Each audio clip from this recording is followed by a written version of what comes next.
Hello বন্ধুরা, welcome back to my channel. তো আজকে একটা রেসিপি নিয়ে এসেছি। দেখো, মানে এটা ব্রেকফাস্ট করার জন্য। তো আমি প্রথমে দুটো পাউরুটি নিয়ে ওগুলো গোল করে কেটে নিয়েছি, এরকম বের করে নিয়েছি। এবারে কি করব চলো তোমাদের দেখাই। গ্যাসটা অন করে চাটুতে অল্প একটু তেল দিয়ে দিয়েছি।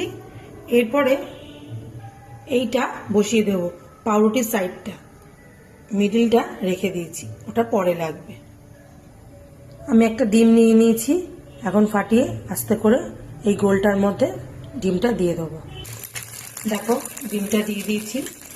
এরপরে যেটা দেব, কুচনো পেঁয়াজ, কাঁচা লঙ্কা, ধনেপাতা আর ক্যাপসিকাম আমি ওপর দিয়ে দিয়েছি। আমি চিজ দিয়ে দিলাম ওপর দিয়ে।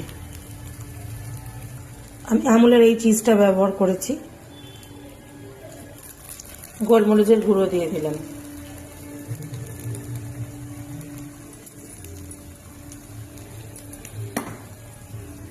নুন দিয়ে দিলাম।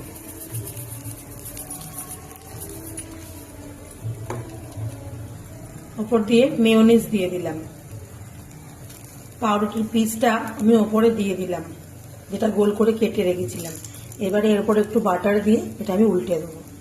দেখো, এর উপর বাটারটা দিয়ে দিয়েছি, এবার এটা উল্টে দিচ্ছি। আমি এটাও দিয়ে দিয়েছি এর উপরে, ভালো করে এটাকে ঢেকে দিয়েছি। এটা দিয়ে আটকে দিলাম, এবারে উল্টে দিচ্ছি। তো আমি উল্টে দিয়েছি। দেখো বন্ধুরা, আমি তুলে নিয়েছি। কি সুন্দর আমার এটা হয়েছে।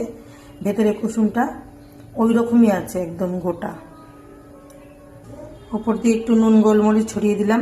এবার একটু সস দিয়ে দেবো। দেখো বন্ধুরা, সস লাগিয়ে দিয়েছি। তো আমার এটা রেডি হয়ে গেছে, শুধু খেতে দেরি। তো তোমরা চাইলে এরকম ঘরে বানাতেই পারো। বাচ্চাদের প্রচণ্ড প্রিয় এটা, আর খেতে খুবই টেস্টি হয়, এমনকি আমারও প্রিয়। তা আমার ভিডিও যদি তোমাদের ভালো লাগে, লাইক কমেন্ট শেয়ার করবে, ইউটিউব চ্যানেলে সাবস্ক্রাইব করবে। আজকের মতো টাটা।